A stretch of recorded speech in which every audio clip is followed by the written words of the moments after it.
Hi friends, welcome back to my channel Lakshmi Vijaya blogs. మరో కొత్త రెసిపీతో అయితే మీ ముందుకు వచ్చేసానండి. ఈరోజైతే ఆనియన్ బజ్జీ తయారు చేసుకుందామండి. నేను ఇక్కడ చూపిస్తున్నాను కదా, ఎంత క్రిస్పీగా ఎంత గుల్లగా వచ్చినాయో. మనం బయట హోటల్స్తో తినే టేస్ట్ అయితే వస్తుందండి. దాని ప్రాసెస్లోకి వెళ్ళిపోదాం. ముందుగా అయితే మైదా ఒక 2 కప్పులు తీసుకుందామండి. టేస్ట్గా సరిపడా సాల్ట్ యాడ్ చేసుకుందాం. అండ్ పెరుగు కూడా వేసుకుని కలుపుకుందాం ఒకసారి. ఇప్పుడు వాటర్ యాడ్ చేసుకుంటూ కలుపుకుందాం.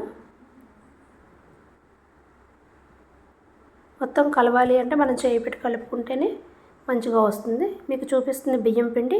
నేను చూపించినంత బియ్యం పిండి వేసుకుంటే క్రిస్పీగా వస్తాయి మనకు బజ్జీలు అనేవి.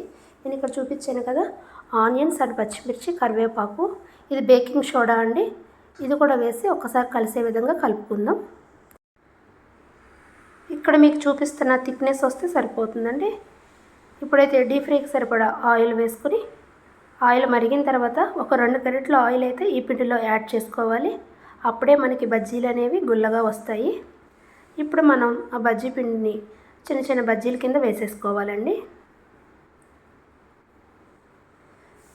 మన ఆనియన్ బజ్జీలు అయితే రెడీ అయిపోయినాయి. మనం మైసూర్ బోండాలో అయితే ఆనియన్స్ వేయం, ఇందులో వేసుకోవడం వల్ల టేస్ట్ అనేది ఇంకా రెట్టింపు అవుతుంది. చిన్న చిన్న బజ్జీలు మనకి ఎంత సైజు కావాలంటే అంత సైజు వేసుకోవాలి. మనకి ఆనియన్ బజ్జీలు అయితే రెడీ అయిపోయినాయండి.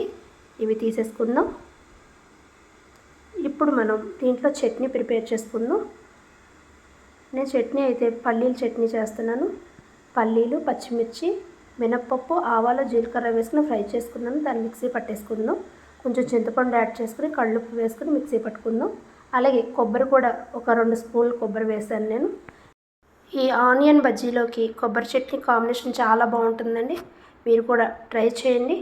ఇలాంటి రెసిపీస్ కోసం నా ఛానల్ని లైక్ చేయండి, షేర్ చేయండి, సబ్స్క్రైబ్ చేయండి. Thank you for watching.